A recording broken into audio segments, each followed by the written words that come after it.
Dosa adalah hal yang sangat penting untuk kita pahami sebagai orang percaya, karena dosa menjadi penghalang dalam hubungan kita dengan Allah kita.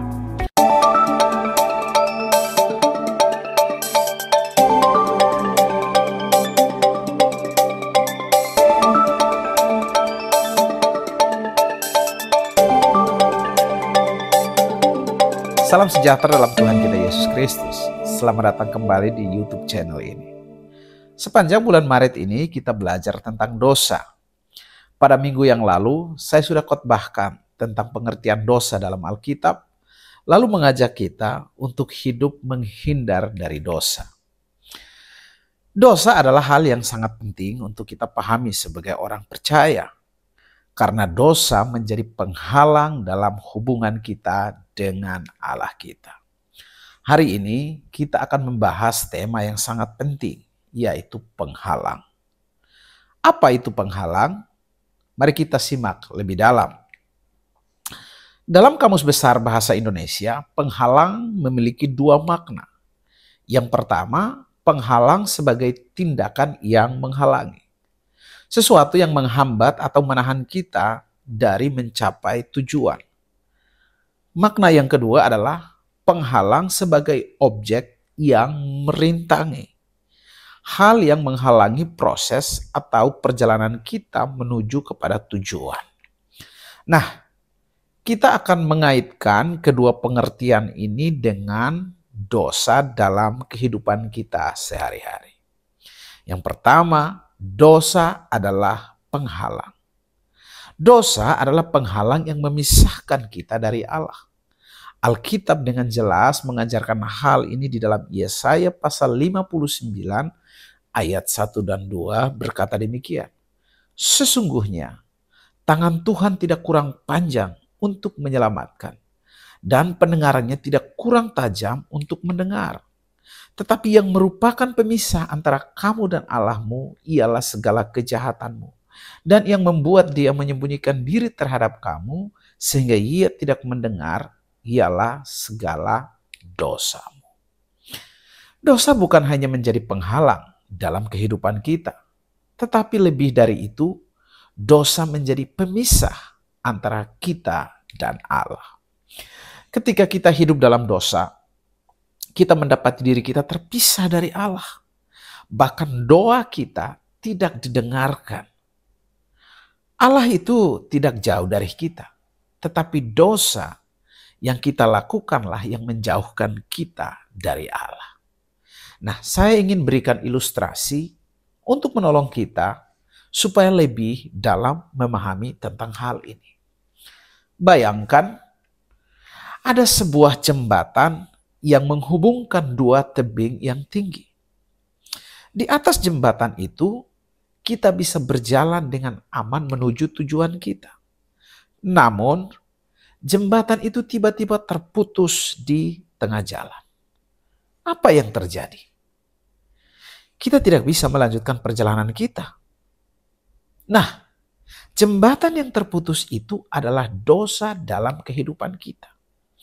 Dosa adalah penghalang yang memisahkan kita dari Allah. Dan kita tidak bisa mendekat kepadanya jika jembatan itu putus. Hanya melalui pertobatan dan pengampunan dari Kristus, kita bisa membangun kembali hubungan dengan Tuhan kita. Ilustrasi yang lain yang saya ingin berikan. Pernahkah Anda mencoba berbicara dengan seseorang yang berada di sisi lain dari sebuah dinding yang besar? Anda mungkin bisa mendengar suaranya, tetapi tidak dapat berkomunikasi dengan jelas atau komunikasi dengan dekat. Nah, dosa adalah seperti dinding besar yang membatasi komunikasi kita dengan Tuhan kita. Kita ingin berbicara dengan dan mendengar Tuhan, tetapi dosa menciptakan pemisah yang menghalangi. Nah, kita perlu membongkar dinding itu melalui pertobatan, supaya komunikasi kita dengan Tuhan kembali menjadi lancar. Jadi pesan penting di sini adalah jangan biarkan dosa menjadi penghalang yang memisahkan kita dari Tuhan. Jangan sampai dosa membuat kita merasa terasing dari kasih-Nya Tuhan. Upah dosa adalah maut. Dosa tidak hanya memisahkan kita dari Allah, tetapi juga membawa kita pada upah yang sangat tragis, yaitu kematian. Di dalam Roma pasal 6 ayat 23 sangat jelas Alkitab katakan, upah dosa adalah maut. Nah, saya ingin berikan ilustrasi. Bayangkan jika seseorang memberi Anda sebuah hadiah, tetapi hadiah itu ternyata berisi sesuatu yang berbahaya, seperti sebuah racun yang bisa merusak hidup Anda. Nah, dosa menawarkan hadiah semacam itu. Sebuah hadiah yang tampak menyenangkan di awal, tetapi akhirnya membawa kematian. Dosa mungkin tampak menyenangkan pada awalnya, tetapi upah akhirnya adalah kematian. Baik itu kematian secara rohani yang memisahkan kita dari Allah, atau kematian kekal yang membawa kita jauh dari hidup yang kekal dalam Kristus. Dosa membawa kita kepada maut. Bukan hanya kematian fisik, tetapi juga kematian rohani yang memisahkan kita dari Allah kita. Seperti kita tahu bahwa setiap pekerjaan pasti ada upahnya. Begitu juga dengan dosa. Upah dari dosa adalah maut. Namun, karunia Allah adalah hidup yang kekal di dalam Kristus. Syukurlah Tuhan Yesus datang ke dunia 2000 tahun yang lalu untuk menebus kita dari dosa-dosa kita. Yesus membawa kehidupan yang kekal bagi kita yang percaya dan bertobat. Nah, sekarang bagaimana langkah praktisnya agar kita bisa terhindar dari dosa? Beberapa menit ke depan, saya akan memberikan beberapa langkah-langkah praktis yang dapat kita ambil dan terapkan dalam kehidupan kita supaya kita terhindar dari dosa. Yang pertama, menjaga hati kita. Sekali lagi, menjaga hati kita. Menjaga hati seperti menjaga taman. Bayangkan, seorang petani yang baik akan menjaga tanah dan tanamannya agar tetap subur dan terhindar dari gulma atau penyakit. Dia tidak hanya menanam benih yang baik, tetapi juga rutin merawat tanaman, menyiraminya, dan membersihkan tanah dari gulma yang bisa merusaknya. Begitu juga dalam kehidupan rohani kita. Kita harus menjaga hati kita, mengisinya dengan firman Tuhan, dan menjaga pikiran kita agar tidak terjerat dalam dosa. Jika kita tidak hati-hati, gulma dosa akan merusak pertumbuhan rohani kita. Ilustrasi yang lain, menjaga rumah dari kebocoran. Coba bayangkan, rumah Anda mulai bocor di atap. Awalnya hanya sedikit, tetapi jika dibiarkan, air terus masuk dan merusak seluruh rumah. Nah, begitu juga dengan dosa dalam kehidupan kita. Mungkin awalnya kelihatan kecil, seperti sebuah kebiasaan buruk atau suatu pikiran negatif. Tetapi jika tidak segera ditangani, maka dosa itu akan merusak hubungan kita dengan Tuhan. Itulah sebabnya kita harus cepat menyadari dan bertobat dari dosa kecil sebelum menjadi masalah yang besar. Langkah kedua yang perlu kita ambil adalah hiduplah dalam kesadaran bahwa dosa adalah kejahatan yang menyakiti hati Allah. Sekali lagi, hiduplah dalam kesadaran bahwa dosa adalah kejahatan yang menyakiti hati Allah. Kita harus menyadari bahwa setiap dosa yang kita lakukan adalah kejahatan yang menyakiti hati Allah. Dalam Kejadian pasal 39 ayat 7-10, kita melihat bahwa Yusuf memberikan teladan yang luar biasa ketika dia menolak godaan dari istri Potifar. Yusuf tidak hanya takut kepada tuannya, tetapi Yusuf menyadari bahwa perbuatannya itu akan menyakiti hati Allah. Yusuf berkata, bagaimana mungkin aku melakukan kejahatan yang besar ini dan berbuat dosa terhadap Allah. Yusuf sadar bahwa dosa adalah kejahatan yang menyakiti hati Allah. Dan karena itu Yusuf menolak untuk berbuat dosa.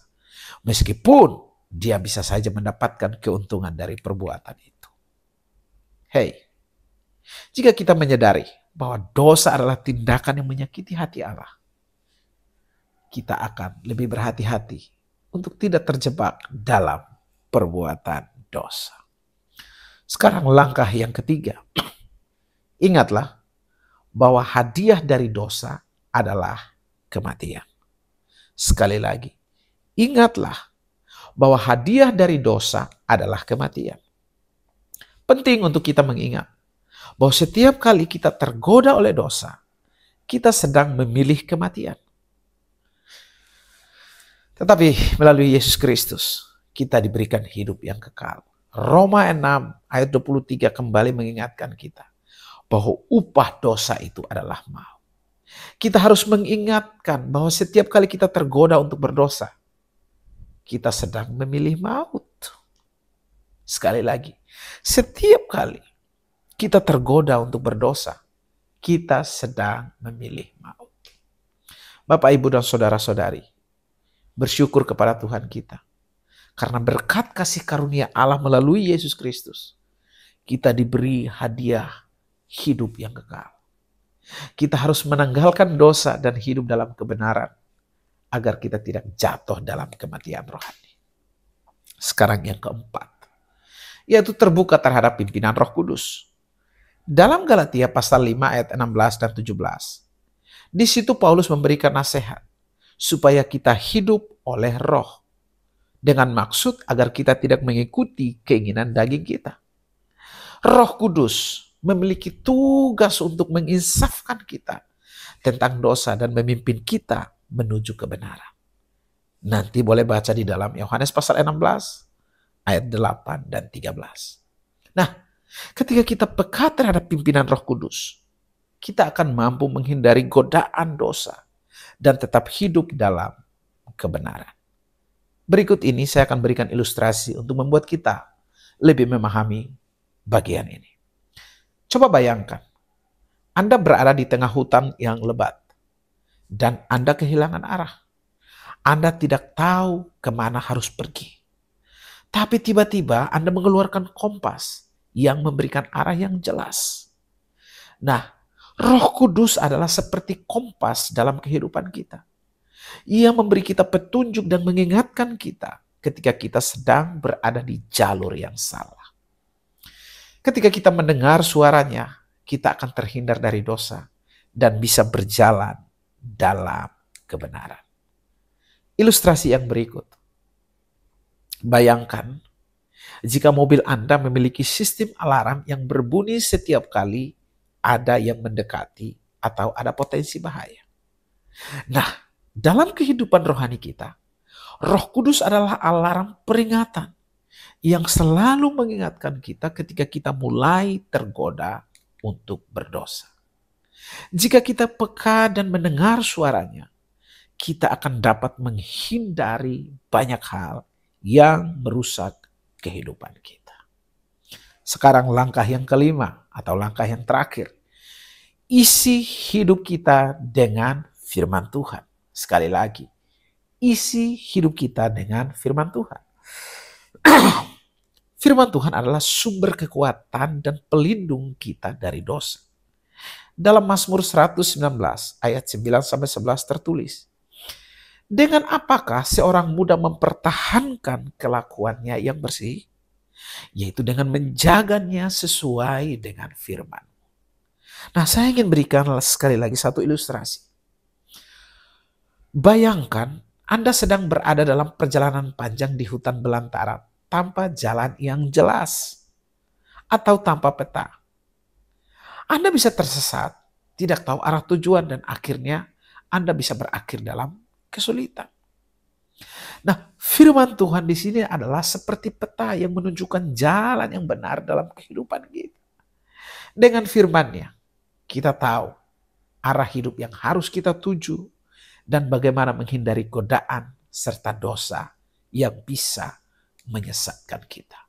Firman Tuhan memberi kita petunjuk hidup agar kita tidak salah langkah dan tetap berada dalam kehendak-Nya. Ilustrasi yang lain. Seperti halnya tubuh kita membutuhkan vitamin dan gizi untuk tetap sehat dan kuat.